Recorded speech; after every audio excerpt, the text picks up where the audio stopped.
नमस्कार, fact time Madhya Pradesh समाचार में आपका स्वागत है। मैं हूं शिवेंद्र शुक्ला।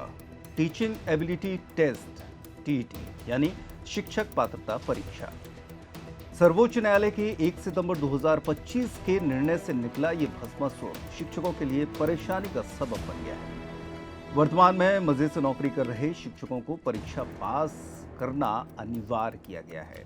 ऐसा न करने की स्थिति में उनकी नौकरी भी जा सकती है और प्रमोशन पर भी आ जाएगी। इस मामले को लेकर पूरे प्रदेश में शिक्षकों और शिक्षक संघों द्वारा आंदोलन किए जा रहे हैं और सरकार से इस फैसले पर पुनर्विचार तथा कोर्ट में रिव्यू पिटीशन लगाने की तैयारी भी चल रही है। 13 मार्च को प्रदेश भर में शिक्षकों ने इस परीक्षा के विरोध में व्यापक प्रदर्शन किए और परीक्षा न कराए जाने की मांग करते हुए अपने पक्ष में विभिन्न तर्क सरकार के समक्ष रखे हैं। पॉइंट टू पॉइंट में अब हम इन पॉइंट्स के माध्यम से आपको समझाते हैं कि आखिरकार ये टीईटी परीक्षा किस तरीके से लागू हुई है या इसके पीछे का कहानी क्या है। दरअसल 1995 के बाद से सभी शिक्षकों की भर्ती मेरिट के आधार पर होती थी। इसमें किसी भी तरह की परीक्षा का आयोजन नहीं होता था। 2009 से संविदा शिक्षक पात्रता परीक्षा और भर्ती शुरू हुई। 2011 तक इसे संविदा शिक्षक पात्रता परीक्षा नाम दिया गया। 2018 से इसे शिक्षक भर्ती कहा गया और 2009 में चूंकि देश भर में आरटी कानून लागू हुआ था और उसके बाद मध्य प्रदेश में से 2011 से लागू किया गया। इससे पहले जो व्यवस्था थी सरकार ने उसके हिसाब से शिक्षकों की भर्ती की थी, लेकिन अब सुप्रीम कोर्ट के निर्णय के बाद सभी शिक्षकों को ये परीक्षा देना अनिवार्य कर दिया गया है। ऐसी स्थिति में शिक्षकों का कहना है कि वे वर्षों से ईमानदारी और मेहनत से अध्यापन कार्य कर रहे हैं, लेकिन बीच अधर में उनकी परीक्षा लेना उनके सम्मान के खिलाफ भी है।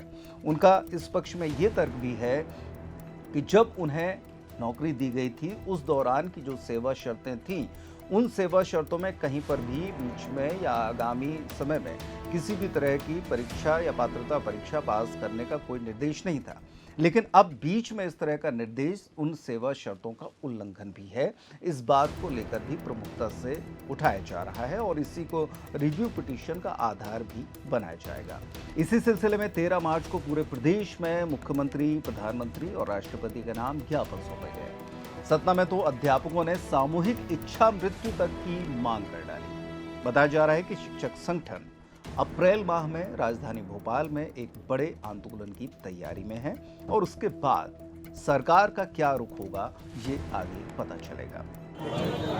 क्या मुद्दे, क्या मांगे हमने? मुद्दे मांगे हमारी ये है, हमारी शिकायत जो है माननीय उच्च न्यायालय से नहीं, हमारी शिकायत सरकार से है। जब भी जिस तरह के नियम रहे हैं उन नियमों का पालन करते हुए सदैव भर्तियां हुई हैं, तो सरकार को इस मामले में जो है माननीय उच्च न्यायालय में जाके जवाब देना चाहिए इस विषय में। हम लोग ऐसे तो अंदर आ नहीं गए। आज सेवा हम लोगों की 20 साल, किसी की 10 साल, किसी की 5 साल हो गई है। इसके बाद इस तरह के नियम ला के हमारा अपमान किया जा रहा है, ये हमको बर्दाश्त नहीं है। आगे लड़ाई आप कैसे लड़ेंगे? बिल्कुल, हम ये लड़ाई जो है बहुत मजबूती के साथ लड़ेंगे, या तो फिर सरकार हमें जो है इच्छा मृत्यु का अनुमति दे। इच्छा मृत्यु की बात आप लोग कर रहे हैं, क्यों? मतलब क्यों? आज हमारी उम्र 55 साल है। आज हमारे पास कितनी जवाबदेहियां हैं, हमारे बच्चे बड़े हो गए हैं, बेटियां शादी लायक हैं। आज हम अगर मान लीजिए हमारा कोई साथी, ऐसा नहीं है कि हम लोग जो है योग्यता नहीं है हमारे पास, हमारे साथी जो है परीक्षा दे के पास होंगे, लेकिन अगर मान लीजिए कुछ छूट जाते हैं, उनके लिए जवाबदेही किसकी होगी? ये तो सरकार की गलती है ना। ये तो उस समय जो सरकारें थी उन्होंने अपने नियमों के तहत ही भर्तियां की थी, और नियम कोई भी बनता है तो मुझे जितना ज्ञान है थोड़ा बहुत, तो जैसे आज दिनांक से बना तो भविष्य के लिए बनता, इतिहास के लिए तो नियम मैंने नहीं सुना। इसलिए सरकार से मेरा आग्रह है कि इस पर जो है विचार किया जाए, इसको वापस लेने के लिए सरकार जो है माननीय न्यायालय में जाए। नाम आपका? सुनील मिश्रा, शिक्षक कांग्रेस में प्रांतीय उपाध्यक्ष। जी सर, क्या नाम है आपका? मेरा नाम लखन सिसोदिया है, शासकीय अध्यापक संगठन से हूँ मैं, और हम आज यहाँ पर कलेक्टर महोदय को ज्ञापन देने के लिए इकट्ठे हुए हैं, क्योंकि मध्य प्रदेश शासन द्वारा आदेश जारी किया गया है कि जो पुराने शिक्षक लगातार विगत 30 वर्षों से 27 वर्षों से यहाँ पर नौकरी कर रहे हैं, शिक्षण कार्य करवा रहे हैं, उनकी परीक्षा, टेट परीक्षा करवाने की गवर्नमेंट ने सोची है और आदेश भी जारी किया है। उस आदेश का हम विरोध करने के लिए यहाँ पर इकट्ठे हुए हैं। अब क्या चाहते, क्या समस्या जा रही है आपकी? हम ये चाहते हैं कि 30 वर्ष किसी का रिटायरमेंट होने के लिए 2 वर्ष बचा हुआ है, 2.5 वर्ष बचा हुआ है, 3 वर्ष बचा हुआ है, और अब हम लोगों की लगातार 30 वर्ष सेवा होने के बावजूद परीक्षा लेने का औचित्य ही नहीं है। हम चाहते हैं कि ये परीक्षा ना ली जाए, और जो सुप्रीम कोर्ट के आदेश के अनुसार मध्य प्रदेश सरकार द्वारा आदेश परीक्षा के लिए लागू किया गया, तो हमारी सुप्रीम कोर्ट में जाकर के सुप्रीम कोर्ट में याचिका दायर सुप्रीम कोर्ट जाए और हमारे पक्ष में याचिका दायर करें। हम ये चाहते हैं। पूरा मध्य प्रदेश में आज पूरे मध्य प्रदेश के जिले इकट्ठे होकर के कलेक्टर को ज्ञापन सौंप रहे हैं कि सुप्रीम कोर्ट में मध्य प्रदेश सरकार हमारा पक्ष रखे और हमारी तरफ से याचिका दायर करे। अगर आपकी मांग पूर्ण नहीं हो तो क्या करेंगे आगे? हम अगर मांग पूर्ण नहीं होती तो यहाँ से मध्य प्रदेश भोपाल में आंदोलन करेंगे, और अगर वहाँ पर भी नहीं हुआ तो हम सीधा दिल्ली भी कूच करेंगे और दिल्ली में बहुत बड़ा आंदोलन खड़ा करेंगे। ये हमारे बच्चों की फिलहाल अगर शिक्षकों को टीएटी देने की नौबत आती है तो प्रदेश भर के 4.5 लाख से ज्यादा शिक्षकों में लगभग 1.5 लाख शिक्षक ऐसे भी हैं जो शायद परीक्षा पास ही न कर पाए। गौरतलब है कि सभी सरकारी, गैर सरकारी और अनुदान प्राप्त स्कूलों के लिए परीक्षा में उत्तीर्ण शिक्षक ही अपनी सेवाएं दे सकेंगे। ऐसी स्थिति में शिक्षकों में काफी गुस्सा है और वे रिव्यू पिटीशन दायर करने का भी मन बना रहे हैं।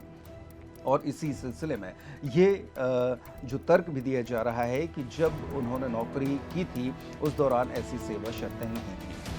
साथ में ये भी है कि जिन शिक्षकों के 5 साल रिटायरमेंट के बचे हैं उन शिक्षकों को भी परीक्षा देनी होगी, यानी कि 55-57 साल की उम्र तक पहुंच चुके, लगभग बुढ़ापे की उम्र में पहुंच चुके शिक्षकों को भी अब परीक्षा हॉल में बैठकर परीक्षा देनी होगी और उस परीक्षा को उत्तीर्ण भी करना होगा। मध्य प्रदेश सरकार परीक्षा की तैयारी में लग चुकी है और आगामी जुलाई-अगस्त माह में शायद ये परीक्षा हो भी सकती है। 2 वर्ष का टाइम शिक्षकों को दिया गया है और इस 2 वर्ष के अंदर उन्हें परीक्षा उत्तीर्ण भी करनी है। अब इस 2 वर्ष के अंदर सरकार कितनी बार परीक्षा करा रही है, परीक्षा का तरीका किस तरीके से होगा और परीक्षा इन शिक्षकों के लिए कितना सरदर्द साबित होगी, ये आने वाला समय ही बताएगा। लेकिन अभी तक अपने छात्रों और जो उनके शिष्य हैं उन पर लाठियां चलाने वाले, हड़काने वाले, डांटने वाले और उनको परीक्षा की तैयारी के नए नए गुर सिखाने वाले शिक्षकों के ऊपर अब ये सरदर्द खुद सामने आ गया है।